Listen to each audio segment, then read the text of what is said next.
Hi, Aiden. How's it? Um, you've been playing in the IPL. You've got starts, I think, just about every time. Batting a lot in the middle order as well. Just how good an experience has that been for you? And yeah, how have you enjoyed it?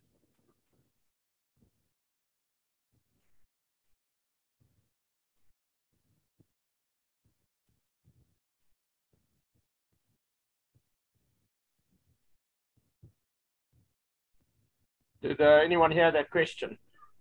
I did. I just wonder if Aiden did. I don't think he did. Don't realize it. Yeah, let's give him another couple of seconds. Apologies, everybody.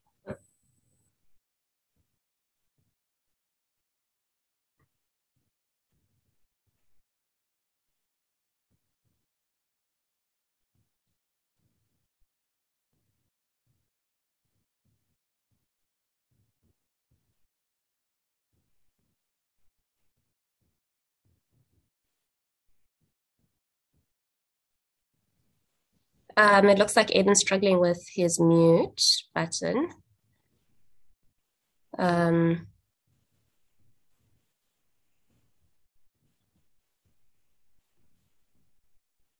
okay, there. I can see that you're unmuted, Aiden. Ken, would you like to ask your question again? Sure. Okay. Thanks, Sips. Hi, Aiden. You've been playing in the IPL.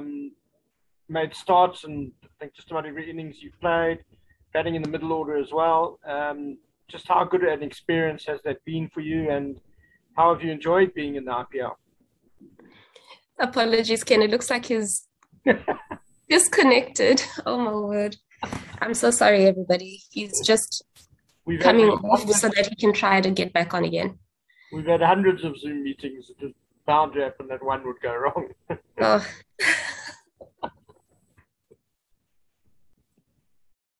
okay. Ken, third time's the charm. Please go ahead. Thanks, Sips. Hi, Aiden, again. You've been playing in the IPL. I think you got starts in every innings, batting in the middle order as well. Just how good an experience has that been for you, playing in the IPL, and how did you enjoy it?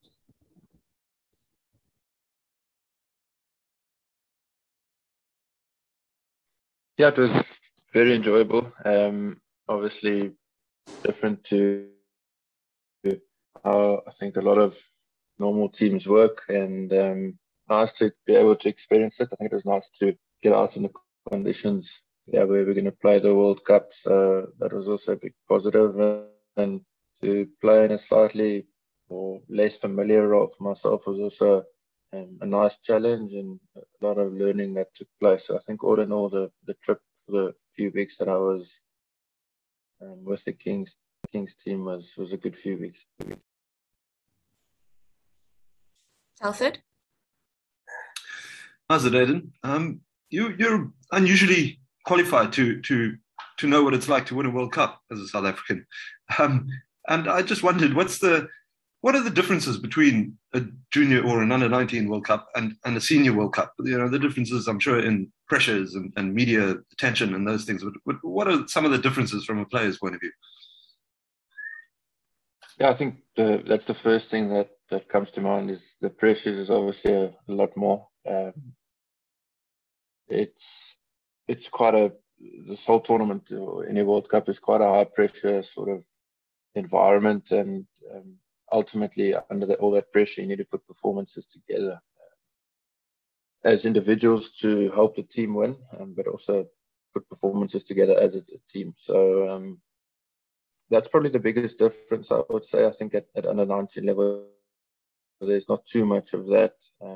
At the time, there wasn't too much media exposure and a lot less pressure on the players to sort of bring a trophy back home. So pretty much, I don't think too many things change. I think you experience sort of the same types of things, but everything's just a lot more exaggerated, I feel, at a big World Cup, be it T20 or 50 over. Aiden, I have a question from Ongama who's struggling with his network. He's asking how has the IPL grown your game, if it has? I'm not sure if it has or hasn't. But it was a great experience. Like I said, was in a slightly less familiar role, and it was nice to be able to be exposed to that at also quite a high pressure and pretty much seriously good standard of cricket. So I think it was nice to be exposed to it and to be able to learn sort of on the job. And then obviously to mingle with some seriously good players that do the IPL circuit, post games, mingling between teams, chatting to guys that have done well in IPL cricket and pretty much legends of T20 cricket. So it was nice to sponge some information off of them, and also to try work things out, sort of for yourself out in the middle of a game, which was good. Aditya, followed by Heinz and then Amir. How's it, Aiden? Just to follow up on that question, the number of games that you played, most of them went down to the wire, and there was pressure whether you were batting first or you were chasing. So how does that help you sort of evolve your game and, get used to the degree of pressure involved? I think it can only have helped. Like you say, all our games were incredibly close, and we would have liked to have got over the line more times than we did, but unfortunately it wasn't the case. But I think in T20 cricket, be it at a World Cup or generally in any series that you play in, be it domestic, international, results and games always come down to at least within that last 2 or 3 overs, if it's not going down to the last ball. So it's always high pressure. There's always it's always going down to the wire. So I think it was good to be exposed to that now and experience that with the Kings team. Because I'm pretty sure going into this World Cup, it's going to be similar. Games are going to go down to the wire, and it's about dealing with that pressure out there in the moment when maybe 2 to 3 balls could potentially change the whole outcome of the game. Heinz? Thanks, Superkazi. Hi, Aiden. Just talking about, the how your game might have evolved in the IPL and stuff. I suppose one of the other big lessons that one has to learn is also tactical awareness, because, I mean, it's easy for people to assume that given that you batted a bit down the order, that there might be times we are just required to go from the start and stuff. But sometimes early wickets fall as well, and you're in the middle order and you need to consolidate. So I suppose there's a lot of considerations actually to take. I mean, one day you might be required to smash 20 off 6. The other day you might have to, make a solid 40. I suppose that also helps, with all the different scenarios you might experience in a World T20.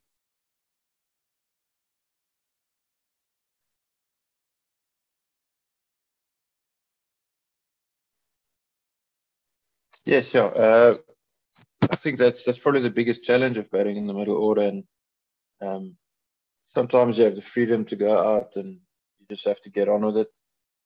But having said that, just because you have that freedom still doesn't mean it's an easy task. So I think I've never really experienced it before, but to think of guys that finish games well and finish innings well in terms of high strike rates, and ability to find the boundary, having just walked into the creases, something that I've got a new really high appreciation for those guys who do it consistently well.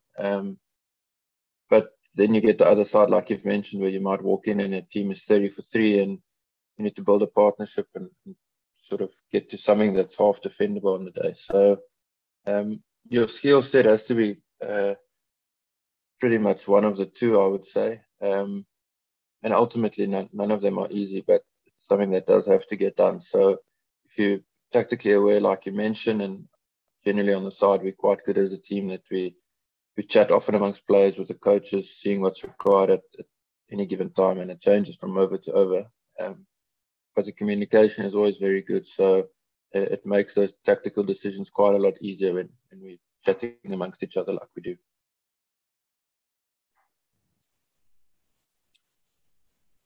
Amir, followed by Morgan, and then we'll go back to Ken. Thank you, Sipu Kazi. Good afternoon, all. Good afternoon, Aiden. As mentioned, you've had a small stint in the IPL this season. Could you just give us your assessment of the conditions, and then also what your approach will be, heading into what is going to be quite a big tournament in about a week? Thank you. Yeah, the conditions, they actually weren't too bad. I think each ground was actually very different, especially in terms of how the wicket played. So that was something that I didn't really expect. I thought it would be quite a generic way that all the wickets play, but each ground had its own different set of challenges. So that was something nice to experience, especially before a big tournament like that, or like this that's going to happen now.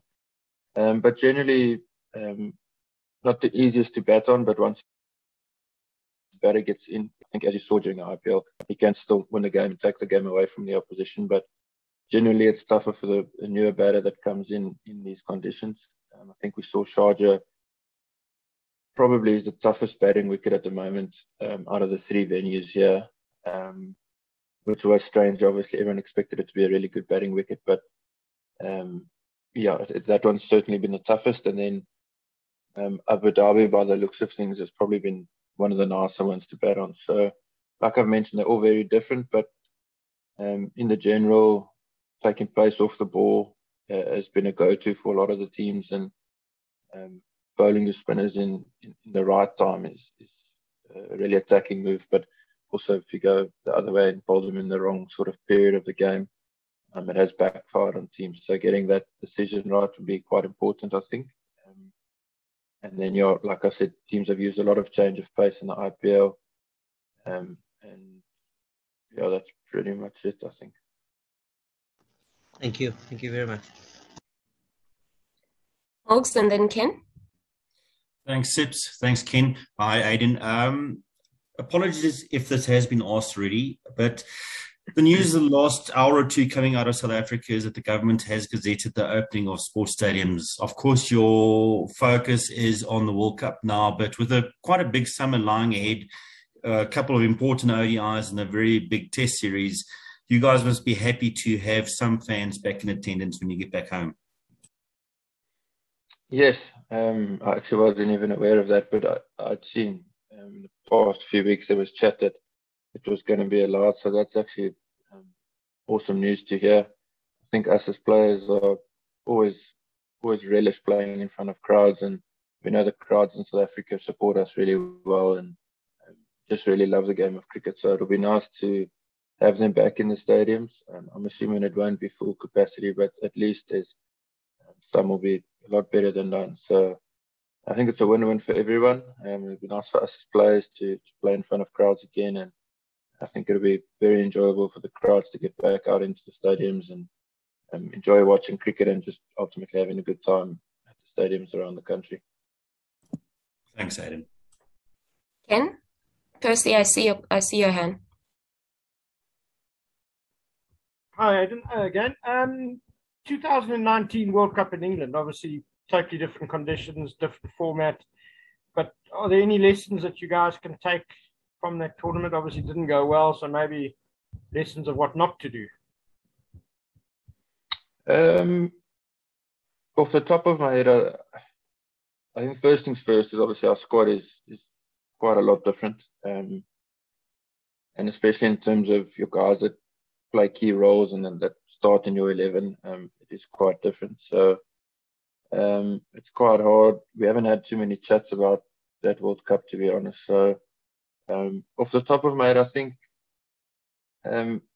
obviously generally for each team you've got plans, but conditions might not suit those plans. So I know maybe one thing here or there in the 2019 World Cup, we had plans before matches.